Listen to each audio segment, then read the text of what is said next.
Jeffrey Dahmer, also known as the Milwaukee Cannibal, was one of the most dangerous serial killers in the history of the United States, responsible for 17 murders committed between 1978 and 1991.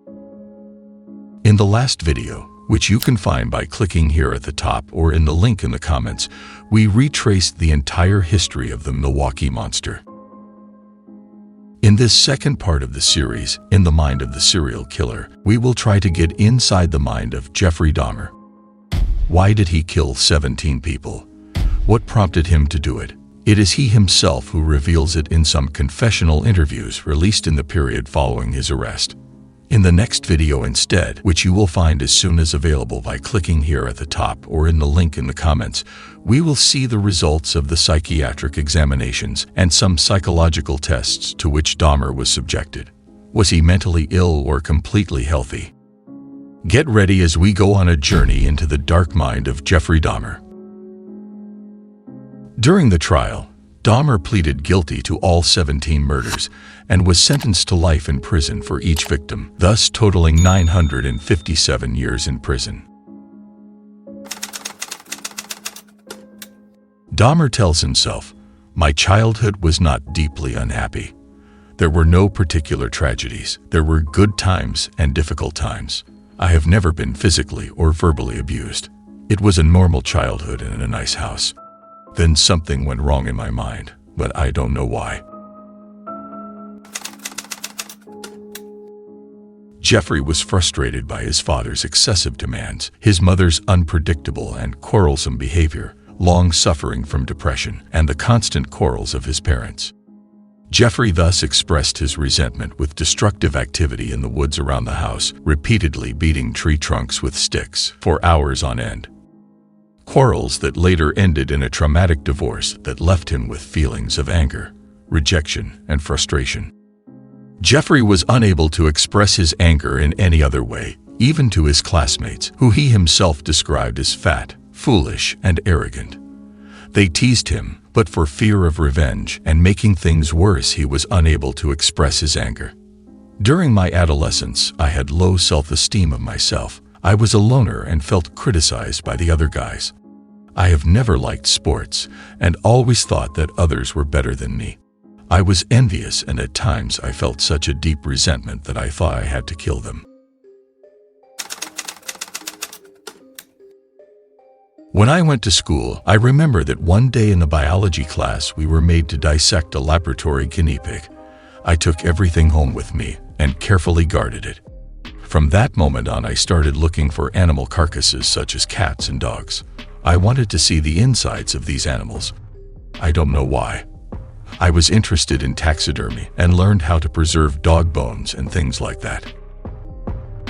I collected the dead animals along the way and took them home.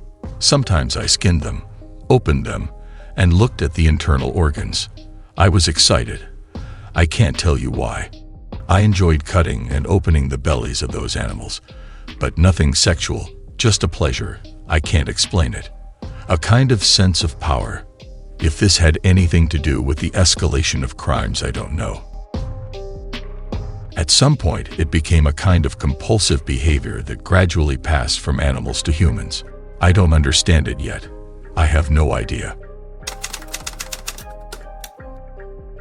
Dahmer reports drinking alcohol around the age of 17, although his younger brother David will say he started at the age of 13. He drank beer and spirits with friends and consumed hashish and marijuana, 3 to 4 joints a day, coming to suffer heavily from the effects.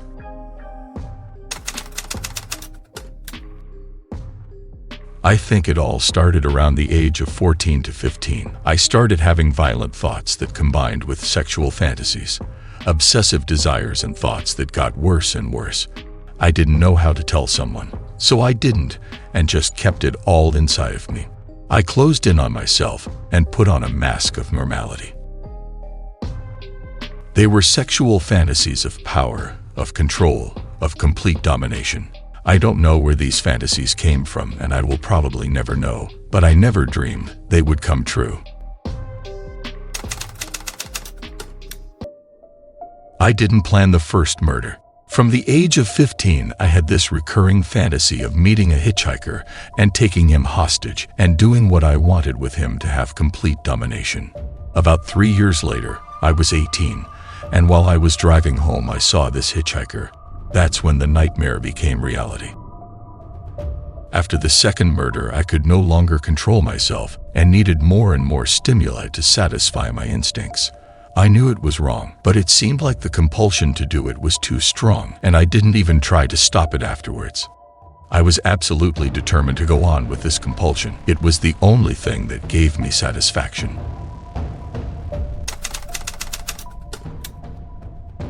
Fantasies are not thoughts that you can get rid of when you want. They don't abandon you.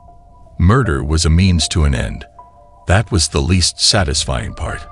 I didn't like doing it. That's why I tried to keep the person alive by inducing the zombie-like state and doing it with the drill and injecting a diluted acid solution into the brain or boiling water. But it never worked completely. Killing was not my goal. I just wanted to completely control a person I found attractive, not have to consider his wishes. I wanted to keep it there for as long as possible, even if it just meant keeping a part of them. It's not easy to say, but that was what pushed me. I didn't kill because I was angry with them, not because I hated them, but because I wanted to keep them with me. And as my obsession grew, I kept parts of their bodies, such as skulls and skeletons. What I do know is that I was out of control as a child and as a young adult, and that was confusing in my sexuality. I ended up believing that what I was doing was the only way to feel that I was in control, at least for that situation, thus creating my own little world where I had the last word. I found the most beautiful guy and submitted him for everything the time I wanted. To escape from the problems I perceived at home, I closed in on myself and let my world of fantasies and impulses become my daily reality. When I left home, I started creating my world, and I lost control. It was then that cannibalism began. I ate the heart and arm muscles of the victims. It was a way to feel them part of me. At first it was just curiosity, but then it became compulsive, and doing it gave me some sexual satisfaction. When I was arrested, part of me was relieved, while another was not. It was a relief that I no longer had to keep such a gigantic secret that I had kept for so many years. Once I saw that I had no choice but to face him, I decided to make a full confession. I am happy that the secrets have disappeared.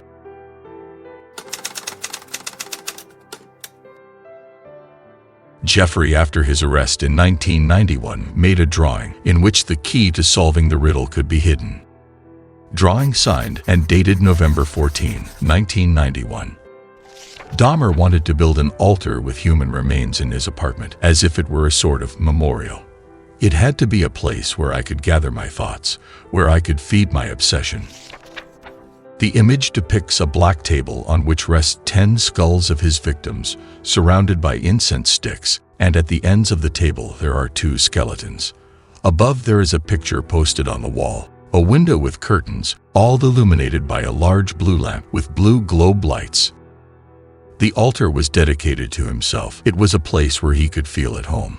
It was supposed to be a place of meditation from which he believed he could derive a sense of power. The temple was an attempt to create his own dimension of himself, a parallel reality, out of a world in which he felt he was an unwanted guest, and of which he did not feel a part. The drugs my mother took during pregnancy, violent family arguments, or any genetic predisposition to obsession or violent behavior are all excuses. I am solely responsible for what happened. To this day, I don't know what started the murders.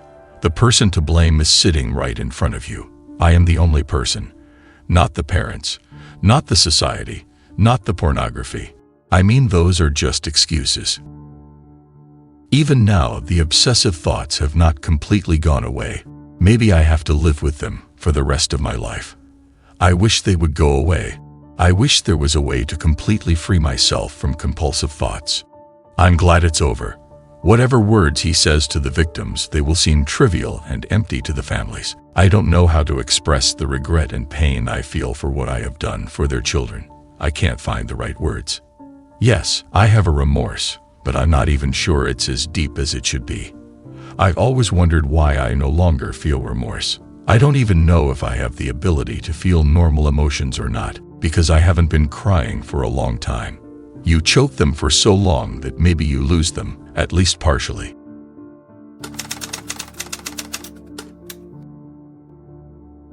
Your Honor, it is over now. I didn't ever want freedom. Frankly, I wanted death for myself. This was a case to tell the world that I did what I did, but not for reasons of hate. I knew I was sick or evil or both. Now I believe I was sick. The doctors have told me about my sickness, and now I have some peace. I know how much harm I have caused. I feel so bad for what I did to those poor families, and I understand their rightful hate. Now I know I will be in prison for the rest of my life. I know that I will have to turn to God to help me get through each day. I should have stayed with God. I tried and failed and created a holocaust. I believe that only the Lord Jesus Christ can save me from my sins. All the questions have now been answered. I wanted to find out just what it was that caused me to be so bad and evil. In closing, I just want to say that I hope God has forgiven me. I think He has. I know society will never be able to forgive me. I know the families of the victims will never be able to forgive me for what I have done. But if there is a God in heaven, I promise I will pray each day to ask them for forgiveness when the hurt goes away. I have seen their tears, and if I could give up my life right now to bring back their loved ones, I would do it. I am so very sorry. I hurt my mother, my father, and my stepmother. I love them all so much. I hope they will find the same peace that I am looking for.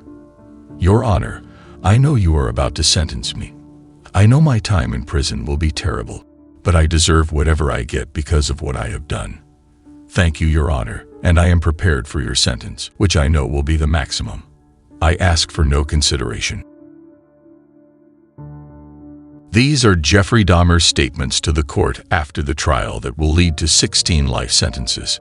In the next video, which you will find as soon as available by clicking here at the top or in the link in the comments, we will go to see the results of some psychiatric examinations that were conducted on Dahmer during the various stages of the trial.